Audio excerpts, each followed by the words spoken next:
Welcome to Travel Market Life, your companion for industry insights and professional business development. Travel Market Life. Join us by webcast, video or podcast. Hello, welcome back to Travel Market Life, and we are preparing for our live editions. Yes, for a third year running, we're going to be at the Independent Hotel Show this year, the 6th and 7th of October. Make sure that's in your diary. It's a Monday and Tuesday this year at Olympia in London.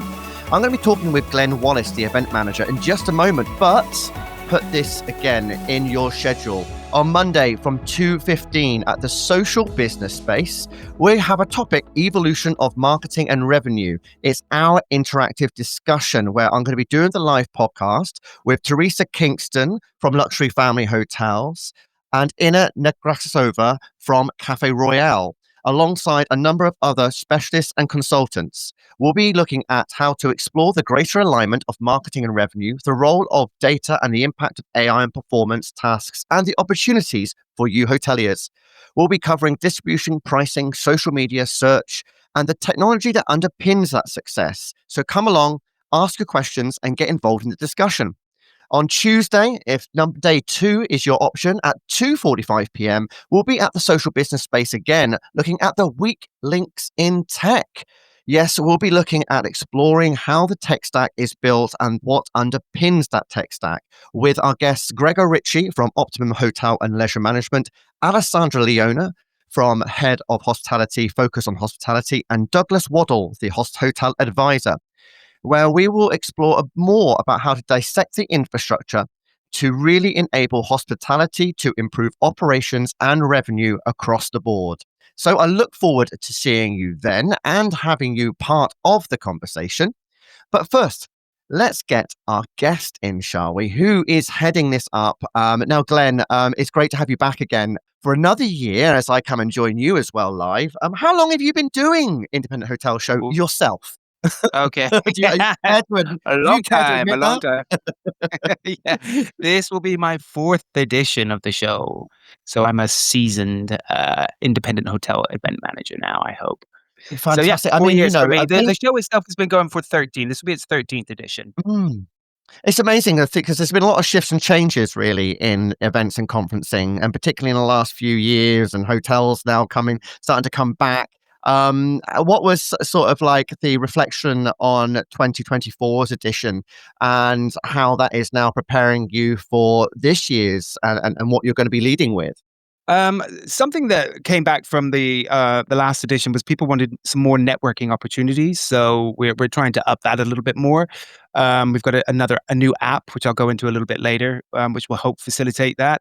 But in general, the content's good. They're very happy with the content. So much of the same, just make it obviously relevant to today's audience. So there's a few topics which are obviously more relevant now than they were last year. AI, of course, being one. That's kind of, we're listening. We always listen to what the hoteliers are looking for, and we curate the agenda around that. I mean, it's fascinating, this whole thing with AI, because, I mean, I was one of the first that had a conversation about AI a couple of years ago, and we had Ferry-Ann Palmer from a Headland Hotel come and talk about her experiences of deploying practical AI within the hotel environment. And we're seeing that really crop up in every other conversation there. How do you look to make sure you balance, obviously, addressing that elephant in the room, but also making sure you cater to the other interests and topics and areas of hoteliering? Well, we got to cover everything off really where we can as much as possible. It's the hot topics. AI is still a hot topic. I mean, people were saying, sustainability and they're saying that needs to fall. It doesn't need to fall off. It's still woven into the fabric of the show. It's just not maybe a headline because it is so part of what we do as an industry. So all of those topics are still there, and they will be talked about by all our experts on stage in detail. But obviously, when we do our advisory boards, we kind of speak to the industry. We speak to the hoteliers. We speak to everyone who is a leader, or not everyone, but as many people who are leaders in this industry to guide us on what topics they want. And that's the best we can do. But obviously, when we speak to them, we see that if there's commonality in the topics that we're talking about, and then we move those to the top of the list. It's a big beast, and you do seem to be expanding every single year and looking at way to innovate or bring new features in. What can we look out for this year? There's a couple of things. I think the one game changer this year, which I think will impact everyone at the show for much for the better, is we've got a new app, which is Grip. So the event app, which is really good, because as I mentioned, I think earlier, was that people were looking for more networking opportunities, not just with the exhibitors, but with other attendees and other hoteliers. So as long as people upload all of their information on the app, then it's much easier and much more fluid to connect with your colleagues or people that you wanted to meet and meet them at the show. So that's probably going to be the biggest game changer as far as sort of the how people will sort of engage with the show more. You can also look at the program as you would expect, book in sessions at the show. So it's going to be a lot more easy rather than just waiting till you get on site. Just do your pre-planning before you get there. And then once you get on site, hopefully, fingers crossed, because this is the first year we've used it, you'll have everything on the app, which will help guide you through the show and your experience. So as soon as someone registers online with the Independent Hotel Show to attend, they'll be able to get access to this app. Correct. Yes, absolutely. Yeah. That's how it should work anyway, in theory. Yes, in theory, we hope. Please, everyone who's listening to this, please make sure you register for the app. We need as many of you on there as possible to make it work as best as possible. Certainly. I mean, I've always found these sort of conferencing apps highly valuable, not only to organize my time and to be able to schedule what sort of what within the program I want to go and see, but seeing who is attending and who I can perhaps connect with whilst I'm there, because you can spend a lot of time just wandering around aimlessly if you don't have a bit of a plan before you go.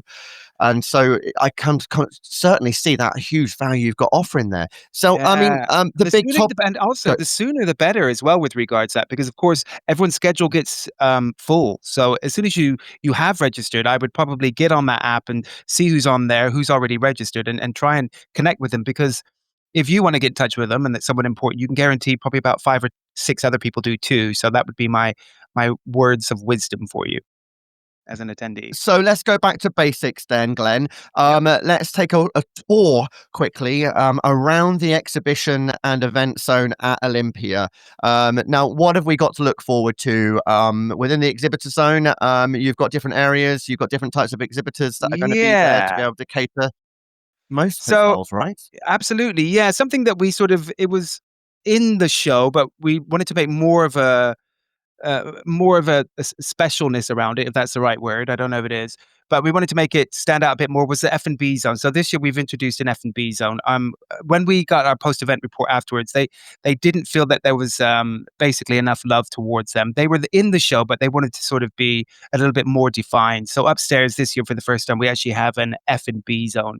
So that'll be good, and it's obviously for hoteliers rather than searching through all 250 exhibitors, whatever it might be, to find those places, find those people. They will be in one dedicated area, again, along with our tech zone as well, which is upstairs, tech quarter. So two areas. If you are a hotelier or looking for those services, they'll be in a centralized area to make it easy for you.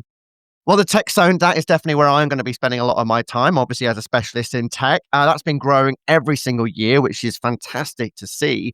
But you're also going to be doing some tech pitches, I understand, this year. Yeah, absolutely. So tech companies, there's a lot of tech in our industry, and some of the smaller guys, as you walk around the floor, there are some big tech companies there, and they have very big voices, and they sponsor the stages. So of course, they get some airtime. Some of the smaller companies wanted to get their voices heard, and I just thought it was only fair to share that voice, I guess, with the industry. So we put some tech pitches on the social business space where you're at, Ryan, and giving them that platform to hear what they're doing. Tech is always interesting. It's always innovative. It's good to see what's out there. So, and let's give the smaller guys, let's give them some airtime. Be interesting to see what they have to say. And if it goes well, we could maybe, who knows, make a specific stage for them next year.